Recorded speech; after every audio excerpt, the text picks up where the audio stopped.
as we are joined by Grover Norquist, founder and president of Americans for Tax Reform, and Rick Ungar, senior political commentator for Forbes.com, also co-host of Steele and Ungar on Sirius XM Radio. They both join us right now.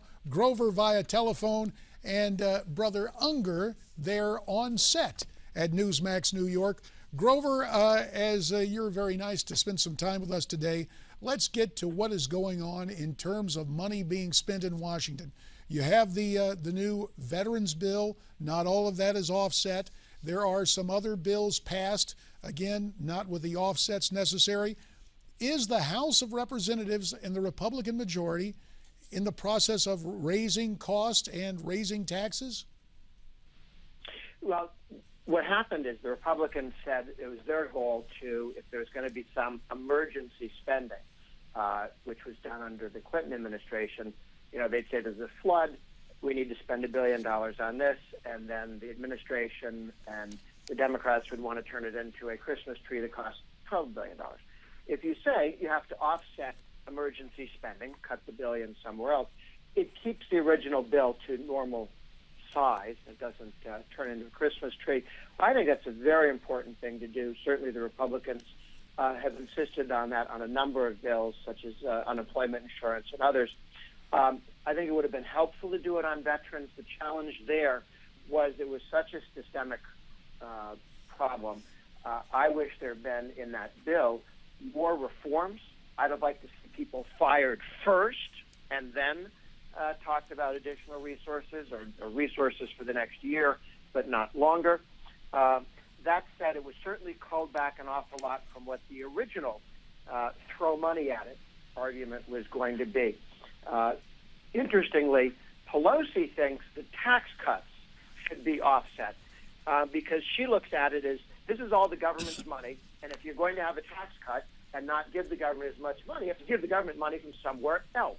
And Grover, you mentioned that. Let's put up Ms. Pelosi's quote. I'll read it, and then we'll get more on your reaction to it and call in Rick Ungar on this. Republicans hypocritically and unfairly refuse to offset any of their tax giveaways, yet they demand full offsets on key investments and priorities for the American people. This deficit-busting and fiscally reckless move yet again proves who their allegiance is to, the wealthy and special interests, not the middle class or most vulnerable in our society. Grover, how is Madam Pelosi wrong in this instance? On every level. I get a kick. She says Republicans won't act like Democrats and just raise taxes. That makes them hypocrites. You see, Republicans don't share her worldview. They don't share her sense that the taxes going up is a natural and good thing, but actually the people who earn money are the people who deserve the money. They earned it, and you better have a pretty good reason to take it away by force in taxes.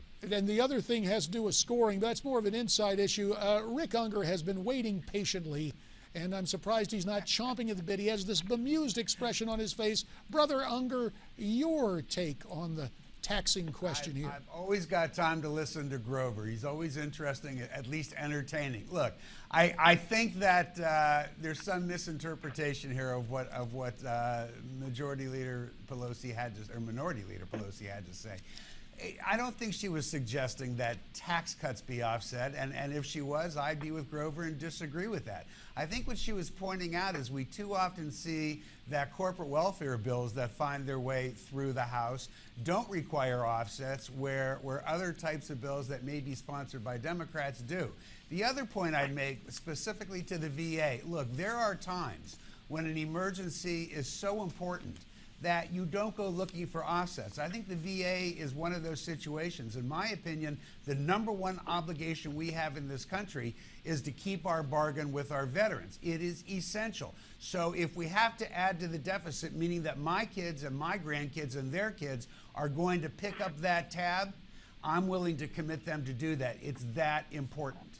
Grover, Brother Ungar has reframed the argument, agreeing with you essentially on the Veterans Affairs reform necessary, but he says that Ms. Pelosi was talking about corporate welfare. Your response? Well, well, that's not what she said, but but if the Democrats have decided to become against corporate welfare, that would be fine, and I would welcome their work on that. That's not the problem we're having. Right now around the country, Democratic city councils are trying to stop Uber on behalf of the entrenched special interests of the taxi cab companies. It's happening again and again with Airbnb. You know, they're defending the old systems and structures against new entrepreneurs that are sort of disrupting things. They're certainly doing that on school choice on behalf of the teachers union against children and parents. And so I'm all in favor of ending corporate welfare. I think any check written to a corporation, unless it's for a specific service, you buy a plane or something, ought not to exist. And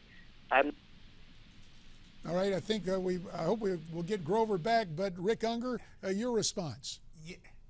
Well, some of his responses were kind of odd there, I have to say. It's not necessarily Democrats, and certainly not federal Democrats, going after Airbnb. If anything, it's the hotel lobbies in the various towns where Airbnb is operating, where they're trying to shut down Airbnb because they offer a better deal than the hotels do, and the hotels don't like that. If you look at where hotel money goes, guess what? It goes way more to Republicans than it does to Democrats. So I'm not sure that's really a factor, and I'm not quite sure why he used that. I'm with him all the way on the Uber thing. I think that these local governments are getting way too much in the face of Uber. It's a great service. They should be allowed to continue. But I don't think that those are issues of corporate welfare, and I do think that that's what Pelosi was speaking to. You never hear anybody asking for an offset when a corporate entity, an oil company or whatever, is about to be handed a benefit. And I'm not saying that benefit doesn't necessarily help them